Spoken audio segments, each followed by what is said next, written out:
네, 안녕하세요. 스노우볼입니다. 오늘은 부모의 자산이 자녀들한테 어떻게 영향을 미치는지에 대해서 알아보도록 하겠습니다. 일단 화면을 보시면 어, 지역별 가구당 자산이 나와 있습니다.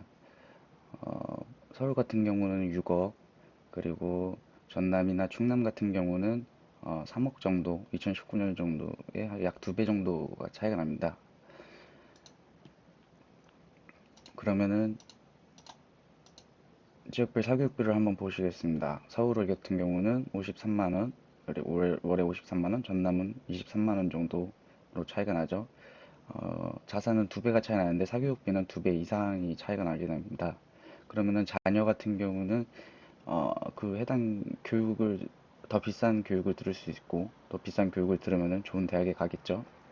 좋은 대학에 가게 되면 어, 당연하지만 소득 또한 고소득을 받을 확률이 높습니다. 그래서 부모가 잘 살게 되면 더 좋은 사교육비를 받을 수 있고, 그리고 더 좋은 대학에 가서 더 많은 돈을 벌 수 있습니다.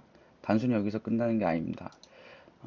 부의 세습의 형태는 방금 말씀드렸다시피 고등교육만 있는 것이 아니라 부모님의 삶을 대하는 태도, 그리고 부모님이 가지고 계신 자산 정도, 자산을 증여받을 수가 있죠.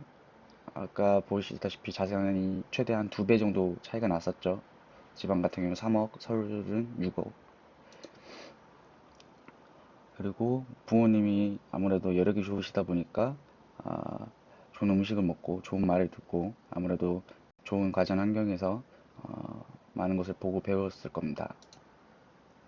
또한 부모님이 성공을 하시면서 경험했던 많은 노하우들을 자녀들에게 물려줄 수가 있습니다. 또한 점점 근로소득의 인상률은 낮고 자본소득 같은 경우는 매년 기하급수적으로 늘어나고 있습니다.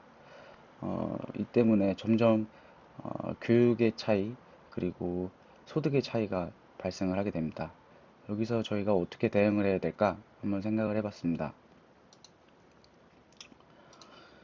일단 세상이 이렇게 불공평하다고 해서 손을 놓고 있으면은 점점 더 그 격차는 더 심해집니다.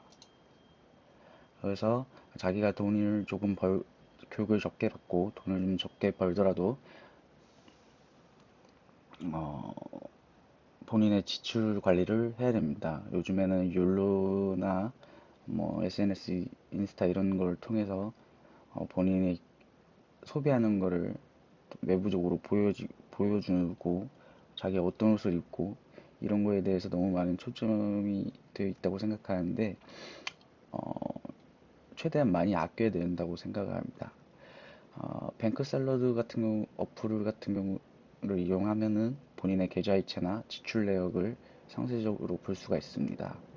이 어플을 통해서 내 자산이 어디에 쓰고 있는지 그리고 얼마 정도 저축이 되고 있는지를 일일이 가계부를 작성하지 않아도 공인인증서만 인증이 되어 있다면은 자동으로 이 해당 어플을 통해서 입력이 되고 본인이 그것을 모니터링할 수 있습니다. 저도 이 어플을 통해서 한 달에 100만 원 이상은 사용하지 않도록 목표를 잡고 있고 이것을 이 어플을 한 5년 전부터 사용을 했는데 꾸준히 쭉 이용하면서 자산 관리를 하고 있습니다. 또한 해당 뱅크 샐러드를 이용해서 본인이 1년에 최대 얼마를 저축할 수 있는지에 대해서 한번 파악을 해보는 것도 좋습니다. 그리고 그 기간 동안 저축한 금액을 가지고 투자처를 찾아봅니다. 자기는 시드가 없어서 투자를 못한다. 이런 말씀은 안 하셔도 됩니다. 한 5만 원, 10만 원만 있어도 하물며 만 원만 있어도 투자는 할 수 있습니다. 부동산 갭 투자 같은 경우는 적게는 500만 원, 1000만 원으로도 할 수도 있고 5천만 원으로도 할 수 있습니다. 주식 투자 같은 경우는 한 주에 2, 3천 원짜리 하는 것들도 있죠. 이런 것들을 일단 시작을 해보는 겁니다. 그러다 부동산 주식도 해보고 아니면은 요즘에는 시계나 와인 쪽에도 많은 사람들이 관심을 가지고 있기 때문에 해당 분야 쪽으로 진출해보는 것도 좋다고 생각합니다. 금은 대표적인 안전자산이죠. 금 같은 경우도 현금이랑 1대1 매칭을 해주는 KRX 금 주식이나 ETF 같은 거를 사면은 장기적으로 투자하는데 좋다고 생각합니다. 또 핸드폰을 통해서 게임만 하는 것이 아니라 경제 뉴스를 꾸준히 읽는 습관을 들이는 게 중요합니다. 요즘에는 우크라이나나 러시아 전쟁을 통해서 어떤 영향이 있었는지에 대해서 파악을 해보고, 그래서 각국이 어떻게 대응하고 있는지에 대한 내용을 한번 확인해 보는 게 좋습니다.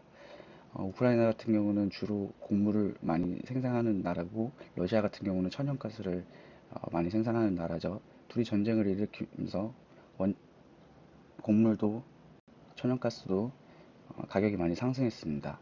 근데 미국 조 바이든 같은 경우는 친환경 정책을 펼치면서 어, 석유나 천연가스에 대한 수요를 많이 대폭 낮췄죠. 근데 러시아는 어, 전 세계적으로 천연가스를 가장 많이 파는 나라 중에 하나인데, 미국을 비롯한 유럽 국가에서 해당 정책을 내미니 그쪽으로 공급을 끊고 실수요가 많은 중국이나 인도 쪽으로 수출을 해가면서 점점 입지를 다져나가고 있죠. 반면에 유럽 같은 경우는 에너지가 부족해서 겨울이 걱정된다. 이런 말이 나올 정도로 경제적으로 타격을 많이 받고 있습니다. 근데 만약 이런 거를 나중에 시간이 지나서 읽고 난 다음에 어, 나중에 어떤 나라와 어떤 나라가 전쟁이 난다. 그러면은 그 나라의 주력 수출 상품이 무엇인지, 그걸로 인해 일어나는 부수적인 효과, 부수적인 부수적으로 어떤 상황이 일어나는지 대략적으로 생각을 해보면서 투자처를 찾아가는 겁니다.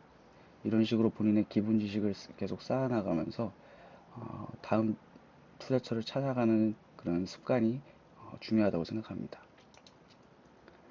또 경제 관련 서적을 꾸준히 읽으면서 투자 마인드를 기르는 것이 좋습니다. 저는 처음으로 부자 아빠 가난한 아빠라는 책, 로버트 키요사키 씨가 작성한 책을 읽어봤는데, 저는